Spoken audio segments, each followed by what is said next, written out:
Hoje nós vamos falar um pouquinho sobre a poluição da água. E aí, para a gente pensar em problemas socioambientais enquanto comunidade, eu resolvi falar um pouquinho sobre o rio Capibaribe. Notamos, infelizmente, uma grande quantidade de poluentes jogados no rio. Além de lixo e esgoto, a gente também vê uma imensidão de efluentes jogados pelas indústrias e pelas lavanderias têxteis. E aí, infelizmente, devido à falta de bom senso e fiscalização, esse lixo e esgoto simplesmente é jogado no rio, sem pensar nas consequências a longo prazo, tanto para a saúde da comunidade, quanto para o meio ambiente, né? Em diversos pontos do rio, a gente percebe uma mudança frequente no corante despejado. Isso ocasiona variações diversas nas características do efluente, como, por exemplo, cor intensa, alta demanda química de oxigênio, pH. Mesmo em concentrações relativamente baixas, a cor intensa associada ao corante afeta também a transparência das águas, impossibilitando a fotossíntese e a solubilização de gases. E aí, tudo isso vai afetar consideravelmente a fauna e a flora daquele ambiente aquático, certo? Além disso, os efluentes coloridos também podem conter compostos tóxicos e altamente cancerígenos, prejudiciais à saúde. Como é que a gente limparia esse rio?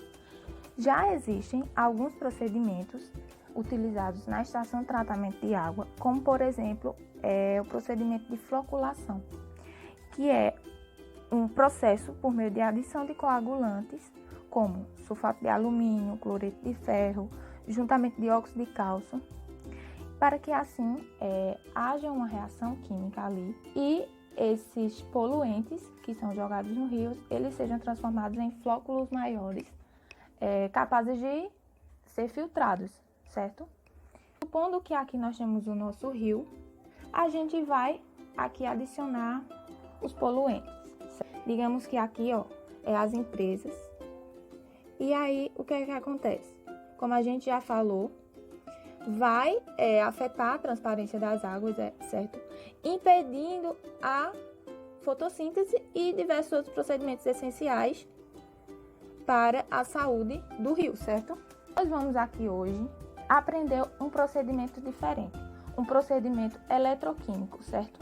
É chamado de eletrofloculação e consiste basicamente em uma relação eletroquímica de oxirredução que libera alguns agentes que são capazes de flocular também esses poluentes, como a gente vai aprender aqui.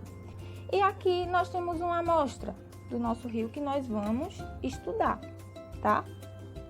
Esse procedimento basicamente acontece em um reator eletroquímico, que consiste em uma célula na qual os eletrodos de sacrifício, feitos de ferro, que no caso esses dois preguinhos aqui, são o local onde os íons ferros 3 ou ferros 2 são gerados, devido a uma dada potência aplicada, ou seja, a uma energia aplicada, certo?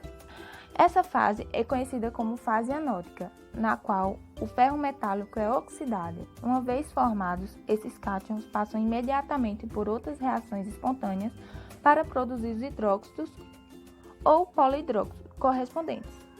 Esses compostos possuem forte afinidade por substâncias dispersas, dissolvidas, bem como contra íons, causando fenômenos de coagulação. Como vocês podem ver, nós temos aqui o cátodo e o ânodo, e cada um deles vai formar algumas reações, certo? Vão liberar íons, que vão reagir entre si para formar o composto que vai nos ajudar a catar esses poluentes da água. Primeiramente, nós temos a nossa água poluída e vamos adicionar NaCl, sal de cozinha. Mas para que se adiciona esse NaCl?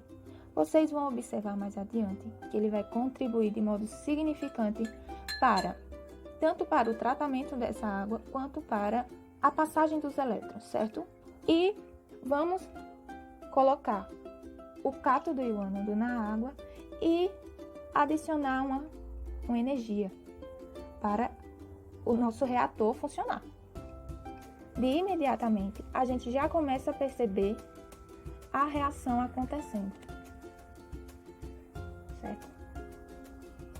Se vocês observarem, essas bolinhas que estão começando a subir, já é a reação que o cátodo está fazendo, certo? Ele está liberando H2, gás. E aí, quais são as reações que estão acontecendo simultaneamente em nosso sistema eletrolítico? Nós temos aqui uma representação e a nossa reação principal, que é a reação de oxirredução, tá? E aí nós temos o nosso eletrodo ânodo, que está oxidando, transportando o elétron para o nosso cátodo, que está contribuindo para a dissociação da água e formação de H2 gasoso e essa hidroxila. E aí nós temos agora o nosso ânodo, que está oxidando para ferro 2. E aí o nossos íons ferro 2 está reagindo com a nossa hidroxila para formar hidróxido de ferro. Lembrando que aqui nós temos a oxidação de ferro 2, mas ele também pode oxidar para ferro 3. E enquanto reação geral, nós temos o ferro sólido reagindo com a água para formar hidróxido de ferro mais H2 gasoso, que são aquelas bolinhas que a gente vê subir no nosso cátodo.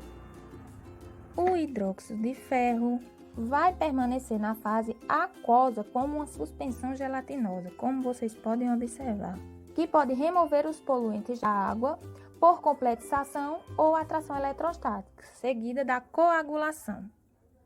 No modo de complexação de superfície, o poluente atua como um ligante para ligar quimicamente o ferro hidratado. Como em nosso sistema nós também temos outros íons dissolvidos, como, por exemplo, Na+, Cl- do sal de cozinha que a gente adicionou no começo. Nós também temos H+, OH- da água. O cloro, ele pode reagir com a água para formar ácido hiporcloroso, tá? E aí o ácido hiporcloroso, ele vai se dissociar nesse mesmo sistema para liberar H+ e íon hiporclorito. E aí, este fato, ele pode ser considerado uma grande vantagem para a eletrofoculação, pois a geração de cloro pode ser otimizada tanto para a desinfecção da água, quanto para a eliminação de odores indesejáveis. E aí, gente, após alguns minutinhos, a nossa água já está pronta para a filtração. Lembrando que quanto mais tempo passar, melhor. E aí eu preparei aqui um potinho com papel de filtro, sabe? E eu vou filtrar a nossa água, tá? Aí eu vou desligar aqui da tomada. Tirei os nossos eletrodos, que como vocês podem ver, o nosso ferro oxidou bastante. Agora eu vou filtrar a nossa água, tá?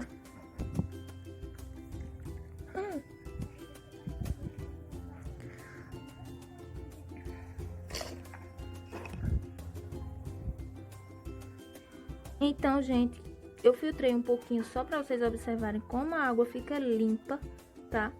E aqui em cima vocês observam duas colorações, uma verde e uma amarelada. Essa amarelada a gente percebe que é o óxido de ferro, tá? Juntamente com o corante, tá bom? E é isso aí, nosso experimento de hoje.